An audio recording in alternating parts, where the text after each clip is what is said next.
అనే ఈ ఇందాక చెప్పినటువంటి శబ్దార్థములు అనే పద్ధతి చెప్పుకున్నాం కదా. ఈ పరమాత్మ దగ్గర ఏమీ లేదు, ఏ గుణమూ లేదు. ఈ చైతన్యం ఇదంతా వ్యాపించి ఉన్నది అని చెప్పుకున్నాం. ఇక్కడేం కనబడుతోంది? మనకేం కనబడటలేదు, ఆకాశమే కనబడుతోంది.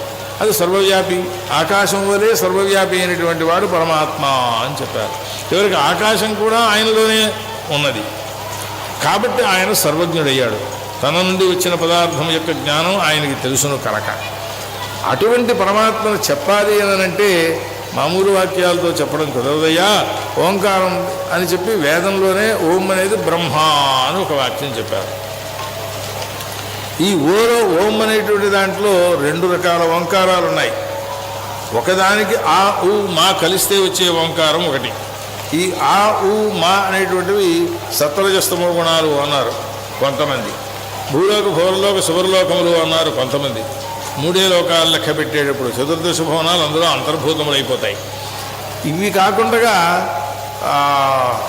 భూత భవిష్యత్ వర్తమాన కాలములు అన్నారు కొంతమంది. రకరకాల వ్యాఖ్యానం. అంటే దాని అర్థం ఏమిటి అంటే సర్వము అదే అనని. సర్వము అదే ఎట్లా అవుతుంది అనని. ఇందాక శబ్దము అర్థము గురించి చెప్పుకున్నాం. ఆయన సుబ్బారావు ఇలా రాబోయని పిలిస్తే ఆ సుబ్బారావు వచ్చాడు. సుబ్బారావు అనే అక్షరాలకి అదే అర్థం. అర్థం వేరుగానే ఉంది కదా. అతను సుబ్బారావు ఎలా అయ్యాడు? సుబ్బారావు అక్షరాలు, అతడు వ్యక్తి. అంటే ఈ శబ్దము ఆ అర్థాన్ని చెప్పేటప్పుడు ఇది అదే ఒకటేనయ్యా అంటారు. ఫర్ ఎగ్జాంపుల్ చెప్పాలి అంటే ఆమ్రము ఒక పదం ఉచ్చరించారు. అడిగితే ఈ శబ్దానికి అర్థం తెలియకపోతే మీరు ప్రశ్న, అయ్యా ఆమ్రము అనే శబ్దానికి అర్థం ఏమిటో చెప్పు అన్నాం. అంతే తప్పిస్తే ఈ శబ్దానికి అర్థం ఉందా లేదా అని అడగలరు ఎవరు కూడా.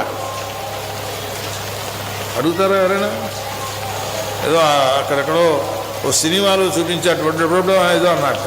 అడుగుడు అంటే అర్థం ఏమిటి అన్నాడు. దానికి అర్థం లేదురా, శబ్దం బాగుంది కదా అని ఉచ్చరించాను అన్నట్ట. అలా ఎవడు ఉచ్చరించాడు కదా. అదో మూర్ఖమైన జోకు కోసం చేశారు వారు. కనుక శబ్దమునకు అర్థం ఉండాలి. అర్థము ఎట్లాంటిదై ఉండాలి? ఒక ధర్మము కలిగినదై ఉండాలి. పరమాత్మ ధర్మము కలిగిన వాడు కాదు కనుక దాన్ని ఇట్లా విభాగం చేసి ఓం మను అన్నారు. ఆ ఓం